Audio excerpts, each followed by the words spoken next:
Edogawa Rampo. The fingers. The patient awoke from the surgical anesthesia and looked at me. His right hand was thickly bandaged, but little did he know that his wrist had been amputated. He was a well-known pianist, so the loss of his right wrist was fatal. The murderer could have been a fellow pianist who was jealous of his fame. He was knocked unconscious on a street in the dark by a passerby who sliced off the top of his right wrist joint with a sharp blade. Fortunately, it happened near my hospital, so he was brought to this hospital in a coma, and I treated him as best I could. Ah, you took care of me. Thank you. I got drunk, and on a dark street, some guy, I don't know who, attacked me on my right hand.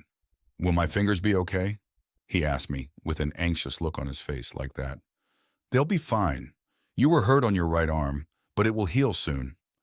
It was hard for me to discourage a talented man, so I tried not to let him know that his life as a pianist was over until his injuries were a little better. My fingers. Will my fingers work as they used to? The patient looked at me. Those are fine, I told him, and left the room as if to escape. I told the attending nurse not to let him know that his wrist was gone for the time being. About 2 hours later, I visited him in his room. The patient had regained some of his strength. However, he had not yet examined his right hand. He did not know that his wrist was gone. Does it hurt? I asked, looking over at him. No, I feel much better, he said and stared at my face. Then he began to move the fingers of his left hand, which were on the blanket, as if he were playing the piano. I have a new composition, and I have to play it once a day, every day, to keep my mind occupied. May I move the fingers of my right hand a little? He asked me.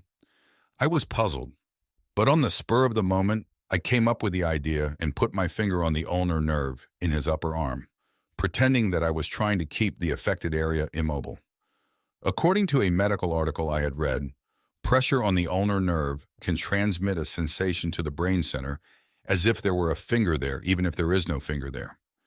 He was moving the fingers of his left hand on the blanket as if they felt good. He said, "Oh, my right fingers are fine. They move well." He continued to play a tune without any sound. I couldn't bear to watch. I told the nurse with eye contact to keep pressure on the ulnar nerve in the patient's right arm and left the hospital room. As I walked past the operating room, I saw a nurse standing there, staring at a shelf attached to the wall of the room. Her appearance was unusual. Her face was pale, her eyes were unusually wide, and she was staring at something on the shelf. I involuntarily went into the operating room and looked at the shelf. There was a large glass bottle in which a pianist's wrist had been soaked in alcohol. At first glance, I couldn't move. In the alcohol in the bottle, his wrist, or rather, his 5 fingers, moved like the legs of a white crab. They moved repeatedly, as if they were tapping on piano keys, but much smaller than they actually were, and as unreliable as infants.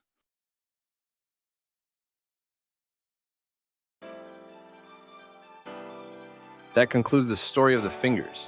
I would be happy if you could listen to the videos on my channel as a sleep aid to help you fall asleep. However, this story may have been too short for you to fall asleep in the middle of it. My apologies. Thank you again for watching. See you soon.